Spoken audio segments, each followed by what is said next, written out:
எகிப்தில் இஸ்ரவேலர் துன்பத்தில் வாழ்ந்த காலம் அது.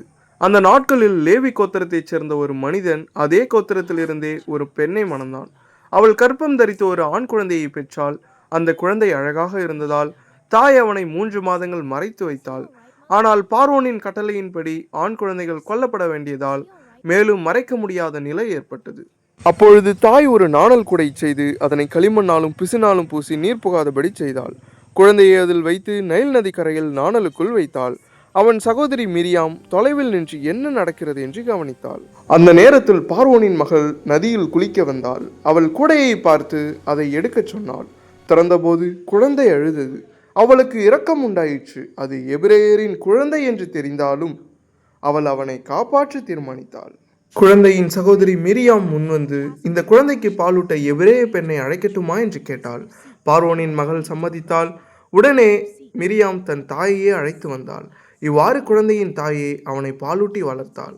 மேலும் அதற்காக சம்பளமும் பெற்றாள். குழந்தை வளர்ந்த பின் பார்வோனின் மகளிடம் கொண்டு போய் கொடுக்கப்பட்டது. அவள் அவனை தத்தெடுத்து நீரிலிருந்து எடுத்தேன் என்று சொல்லி அவனுக்கு மோசே என்று பெயரிட்டாள். மோசே வளர்ந்து பெரியவனான போது தன் ஜனங்களின் துன்பத்தை பார்த்தான்.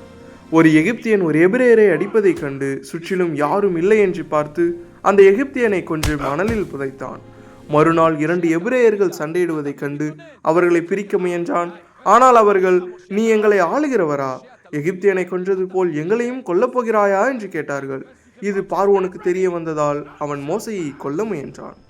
மோசே அஞ்சு கொண்டு மீதியான் தேசத்துக்கு தப்பி ஓடினான். மீதியானில் ஒரு கிணற்றருகே உட்கார்ந்திருந்த போது ரெகுவேல் எனும் ஆசாரியனின் மகள்கள் தங்கள் ஆடுகளுக்கு தண்ணீர் காட்ட கொண்டு வந்தனர். சில மேய்ப்பர்கள் அவர்களை துரத்த முயன்ற போது மோசே உதவி செய்து அவர்களின் ஆடுகளுக்கு தண்ணீர் ஊற்றி கொடுத்தான். அவர்கள் வீட்டிற்கு திரும்பி இந்த செய்தியை தங்கள் தந்தையிடம் கூறினர். ரெகுவேல் மோசையை அழைத்து வந்து விருந்தோம்பினார். பின்னர் தன் மகள் சிப்போராளை அவனுக்கு மனைவியாக கொடுத்தார். அவளுக்கு ஒரு மகன் பிறந்தான். அவனுக்கு கெர்சோம் என்று பெயரிட்டனர். இதற்கிடையில் எகிப்தில் இஸ்ரவேலர் துன்பத்தால் அலறி தேவனை நோக்கி கூக்குரலிட்டனர். தேவன் அவர்களின் புலம்பலை கேட்டார். ஆபிரகாம், ஈசாக்கு, யாக்கோப்புடன் செய்த உடன்படிக்கையை நினைத்தார். அவர்களை இரக்கத்தோடு நோக்கினார். இவ்வாறு தேவன் விடுதலைக்கான திட்டத்தை ஆரம்பிக்க தயாரானார். நதியில் விடப்பட்ட குழந்தை நாட்டை விடுவிக்கும் தலைவனாக வளர்ந்தான்.